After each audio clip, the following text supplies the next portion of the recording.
Jordan, do you have any idea what Riz is? Do you know what Riz is? Nope. All right. Well, it's probably good because you're not on TikTok, and I think it's a TikTok thing. Who the f*** do you watch on YouTube that's making Riz Duke Dennis, content? Kai Cenat, the whole AMP squad. You're speaking a fucking foreign language right now, friend. I don't know what the f*** you're talking about. Jordan, come over here. Can you hear me? Can you not hear me? Of course I can hear you, but you That's a know, little faint. I'm not fucking so adept at audio engineering that, like, if you were me and you were going to be yelling the whole time, yeah, maybe you could get away with being over there. But, like... Have you not heard of Kai? You don't know who Kai is? Derek? I don't know who the fuck Kai is. It sounds like an anime character. He's a streamer. Like a Twitch. Only streamer I know is I Show Speed and Hassan Piker and Moist Critical. Hey, Speed, that guy, though. He's kind of absolutely out of his mind. That fucker's hilarious. This man barked at a fucking orangutan. What? I'm like, alright now. When he rip your arm off and beat you upside the head with your own arm, don't say nothing. Derapy. Season 3 of Derapy.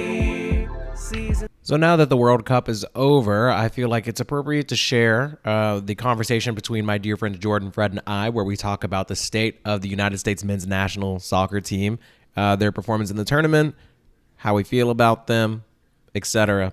Enjoy the show. We're not sober. The United States, obviously, they're out. I never really thought that they had a chance to begin with, but based on how they ended the tournament, are we satisfied with how far they got? Do we think they get farther? Are we surprised they even made it through the group stage? Where are we at? I think I had this conversation with Jordan. We kind of privately talked about this, like when I hung out with him. But I said that U.S. would make it to like the round of 16, and that'll probably be it. Because I think last World Cup we made it to the round of 16 as well. Then we made it to in 18. We weren't even in the 18 World Cup. Damn. we weren't in. We didn't qualify last time, did we? Yeah. And so 14, it had to be the 20. And 14, I think the furthest we got was quarters. Yeah, if I'm not mistaken. So we made the quarters again. So no, we made the 16 this year. We made 16 this year. Yeah. So we're getting. I mean, we still got a young team. Anyway, the point that I'm getting at is the U.S. did what I expected them to do, especially with, that we still don't have any true strikers. I mean, Weah's pretty good, but you got. We did rotate strikers a lot this year. I mean, there wasn't a committed number 9. Right. I kind of wish that because they ended up. Did you guys both watch the Netherlands and United States game, right? Yeah. How do you let a team with the flu W? The Netherlands had the flu? The whole team. I thought that was France that just had an illness. No, the Netherlands had the flu. The whole team caught the flu, and they still dubbed the U.S. Damn. All right. So the reason why I asked if you both watched the game is because if you watched the game, you would know that it was never really close. Like, we were kind of getting smoked the whole game. Like, we were clearly outclassed. Now, my question is, out of the teams that made it into the final 16, I might have to, pause so I can look it up, cut it together. Is there any team that was in the round of 16 that we could have beat? Or were we lucky to even make it there? That's an interesting question. Because obviously, in the round of 16, after that round, 8 teams are out. So who's to say, were we the 16th best team? Were we the 9th best team? I don't know. All right, I think I got it. I got it, yeah. Yeah, Netherlands, Senegal, England, USA. So, Senegal, we probably could have cooked. I mean, personally, are we talking about all the teams that we thought kind of surprised us getting to the round of 16? Or just teams that the U.S. could have beaten? So, out of the teams that made it to the round of 16, could we have potentially been matched up with any of them, gotten lucky, and made it to the round of, 8? Morocco? No, I don't know about Morocco. We absolutely could have beaten Morocco. Wait, you actually think we would have scored on them? Hell no. They were shutting out teams, though. I'm thinking somebody like maybe Japan or South Korea. See, now you got me hold because Japan, as we agreed, well, Japan is cold. I'll give you that. South Korea definitely. They came out the gate cold, and nobody expected that. And then that's true. Fucking South Korea. But South Korea got lucky just because of their. Well, I mean, they got sun. That's about it. So here's a better question. I honestly think we could have beat Poland too. I took the. But Poland, I mean. I mean, France already kicked Poland's ass. This is a lot easier. Think about the teams in the round of 16 that would have obviously beaten us. Netherlands smoked us. England would have beat us. France. Actually, that's not true because we did play England and we kept them at draw. Remember? We could have lost. We could have, but we should have lost. That was arguably the most trash game. But in the history of World Cups, England has never beat the United States. Could we have taken Switzerland? Do they? Are they good? That's debatable. That's kind of. We would have like drew or some shit and lost an extra. Even though Portugal dubbed them 6-1, I still feel like the U.S. would have struggled. We just don't have the depth. Like they got Shaqiri. Switzerland do. The United States doesn't have the attacking force. We don't that's what it is. That's what we were talking about. We don't have a true attacking. Like Pulisic can only do so much. He's just him. Weah's not a true striker. He's good, but he's not a true striker. Like he's not that true like striker that the United States can rely on. You'll never win games consistently if you don't keep a true like attacking force. Exactly. If you keep switching out people trying to experiment, then you'll never get anywhere. And you can't start switching out and experimenting once you get to the fucking World Cup. Exactly, because McKinney was making huge mistakes throughout the World Cup. Like he was making some big key mistakes. I think that was Portugal's downfall. Is because Ron, if we remember, he initially started like the group games. And then come for the knockout games, this nigga's on the bench. Why? Why? That's a great question. That left everybody stumbling like, why the fuck is he on the bench? Editor Derek, why? According to a ESPN article posted on December 10th, Ronaldo was left out of the starting lineup against the Swiss after Santos, I'm assuming he's the team manager, expressed frustration about his team captain's attitude in the previous game against South Korea. Santos later said Ronaldo was, quote, not happy, unquote, to be told he was being benched, but never threatened to leave the World Cup because of the decision. So Ronaldo was cool with it, and they won, so I guess the last question I have as far as the United States goes, seeing the teams that made it to the round of 16, are we closer to 16 or are we closer to 9? I think the next World Cup, I could see us going to maybe round of 16 again. We don't have a true attacking. No, so I mean like as far as ranking our skill and talent in our team compared to the other teams that made it. Compared to the rest of the round of 16. Yeah, because 8 teams all left at the exact same time. Right. So do we think that we're closer to the 16th best team in the world or we're closer to the 9th best team in the world? Right now, I would say we're closer to 16. We're closer to 16. Okay, all right, yeah. So we all agree. So based on that statement that we all agree on, I think you could argue that we were lucky to make it to the round of 16. Oh, I agree. Yeah. I mean, just the mere fact that we were facing knockout round when we to make it to the round of 16. Now, it's an accomplishment that we made 1-0 against Iran. Right. keep that in mind. We won 1-0, barely. Yeah, that doesn't sound good. Wasn't this the same Iran that beat Argentina, though? No, that's Saudi Arabia. That was Saudi Arabia. My bad. And that was a fluke. Like, that's not, that was an anomaly. But Saudi Arabia was ass. We barely beat Iran, and that shit was like... Quick question. Last one on the United States. Do we score more than 1 goal in any game? Damn. Nope. No. We're trash. All right. Okay, moving on. We're like, you're not that good of a team if you can't score more than 1 goal against anybody. But can we elaborate on that a little bit more? Sure. The issue is... We can try. Well, the issue, I think, is we don't have funding. We don't have the funding, like... And there's other teams like the Middle East, us...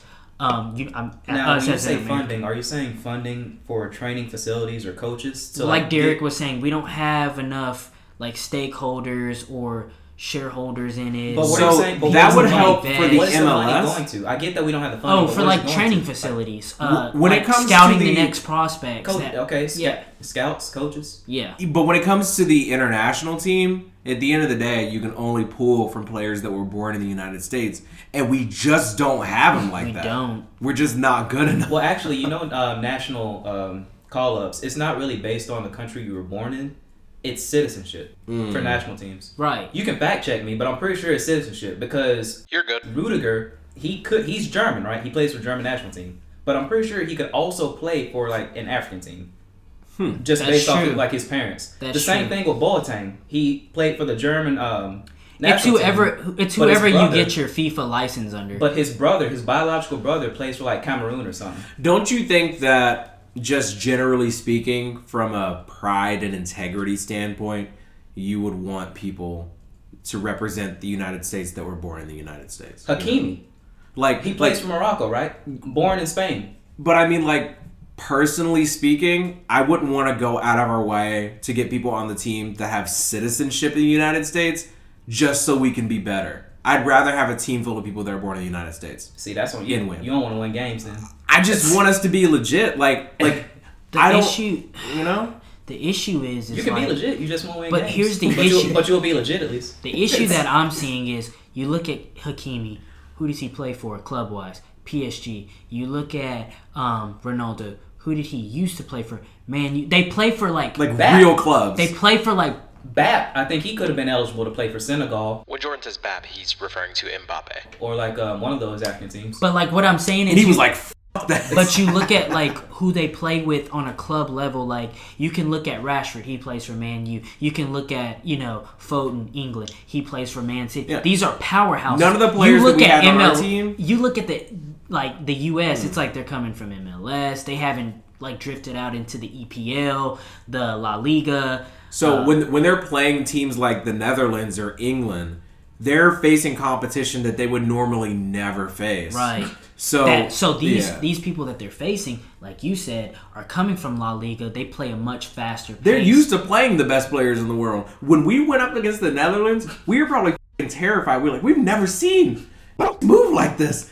We've never seen a defender like Van Dijk. We don't see them. Yeah, like it's completely foreign to us. I mean, even with Wales, just having Gareth Bale, there were times where it was a nail biter. Like Gareth Bale got the ball, and we were like, "Oh, because we see what he does in LAFC." I know what Bale is capable of. That's why I'm like. But you know what I'm saying? What he does at LAFC, like he literally just joined the MLS and like won a chip. He it's easy work. It's easy work. So, last take on the United States. Are we satisfied with where we got? Did we expect better? Did we expect less? I'm proud that we made it to the knockout rounds, but that's about, like what Fred said, that's about as far as I thought we would go. Because ain't no way in hell we're beating the rest of the rounds. I'm sorry. And it's not. We were never going to beat the Netherlands. And look. It's not because I'm not prideful in the States. We were projected to beat the Netherlands because they had the flu. I'm speaking facts, though. And we didn't. I'm just speaking facts that we're not built to handle that type of competition yet, like the United States men's team. Now, our women's team's cold. They cold. U.S. women's. Even though they got knocked out in the Olympics. They've been sorry recently, but I think they still cold. To wrap this for the record, me personally, going into it, my goal was for us to get out of the group stage. We did. I wish we would have been more competitive against the Netherlands. I knew we were going to lose. Like, deep down, I knew we were going to lose. But I wish it would have been closer to 2-1 or 1-0. If you watch the game between the United States and Netherlands, you know it wasn't close. It ended 3-1, but that one was like... It didn't even matter. Proud of us, good job, but for the future, I'm not even going to sit here and be like, it looks bright. Next time we'll do better. I just don't know. I think we're going to be destined to be peak winning, getting out of the group stage team for the foreseeable future. So, kind of a short one today. Thank you all for tuning in to another episode of Derapy. Last week, I actually only put out 2 episodes, so honestly, another new episode of Derapy tomorrow. I'm committing to it. It's going to happen. Love you. Mean it. You deserve more. You deserve better. Enjoy the outro. Thank you so much for joining me in Derapy today. New sessions every Monday, Wednesday, and Friday. Give me 5 stars on Spotify and Apple Podcasts. Subscribe to my YouTube. It's free. And shout out Lobo for the beat. Yes! Come to Papa! Might just quit my job, but it's really not too hard, but it be draining me. She hate to see a place that do be paying me, but playing me. Need some advice, clock out and go home and talk to the wife. She's so supportive and trust I do right, but I don't want the judgment or shame that comes with the game of jumping ship too early. Beat is bumping surely, need that grease is curly. Talking about my hair is thick just like my kid's hair, but not till 30. Getting ahead of myself. Talking like there's 2 of me, but peep my podcast art, I'm working like it's triple overtime. I will go cuckoo for mine, all my dreams they are sublime. Wanted fame since I was 9, Lobo cooked this up divine. We go deeper, feel the vibe, we don't stop at season 3, feel like we is season 5. I'm at the peak of my power, I see prey I devour. If it's chess I'm the tower, thinking deep when I hit the shower. Dark thoughts, anxiety, I beat it all. Try again, then positive vibes, I let them in. Come join the boy, let's settle in. Yes. Keep it going hard, that's sediment. I do a lot with a few words, and that's like revenant. And that's funny, cause I'm a Leo. That's your ironic. Why? I don't believe in the signs, but I know I'm a star. Sun or moon, I'm like tune in, but don't look up. That's another Leo reference, now you shook up. Girls say men are dogs, but I just be